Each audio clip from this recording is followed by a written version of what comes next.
Hello everyone, I'm Marian Roses Bacod from DavCom 206, Section C.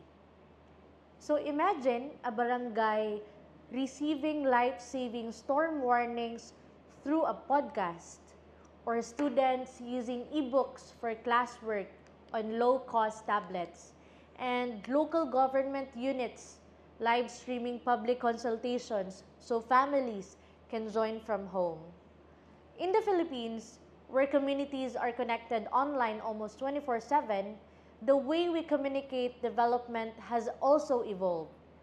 It is no longer just posters or flyers or even face-to-face meetings. It's digital, immediate, and of course, participatory. So first, quick definitions on new media. So new media means digital platforms that allow two-way communication and easy content distribution like internet radio and podcasts, digital books and learning platforms, social media, messaging apps, and mobile information services.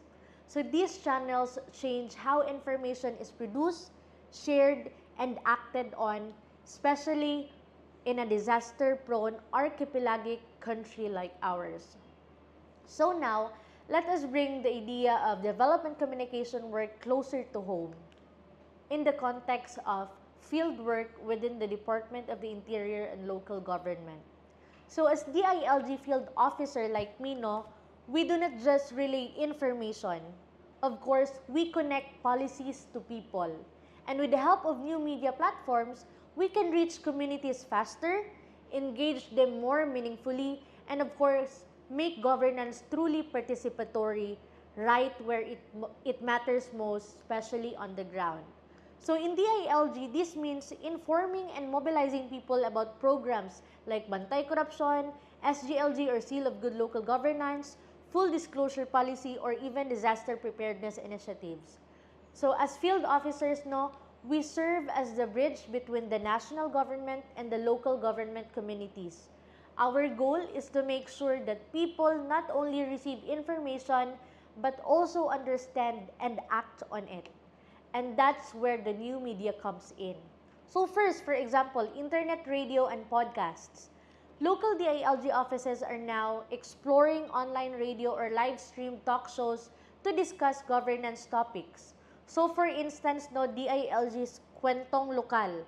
It is a similar online segment on Facebook Live series like digital platforms that local local issues, explain policies, and of course, feature best practices of LGUs.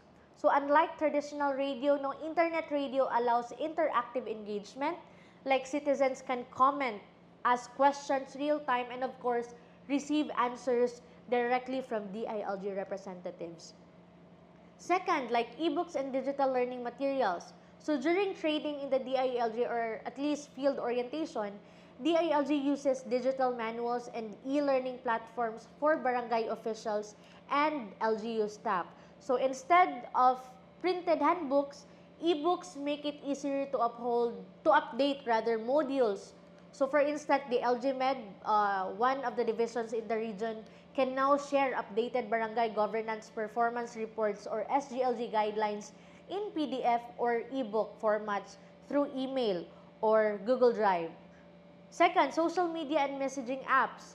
Facebook pages, group chats, and Telegram channels are now part of our daily communication chain. So in fieldwork, no, we use Messenger to coordinate with LGUs, share advisories, or even verify reports from communities. During disasters, these platforms become life-saving tools for all of us in the DILG. So for example, during Typhoon Odette, many local DILG offices use social media to share early warnings and real-time updates to ensure that communities were informed faster than through traditional memos. So for example, there are best practices in the DILG like Region 4A, the hashtag For a Better Governance segment podcast series. This connects citizens to updates on peace and order and local governance. It shows that how internet broadcasting can support participatory governance. Second, DILG Region 10's Legal Lens empower local leaders with easy-to-digest legal wisdom to help guide sound governance and public service.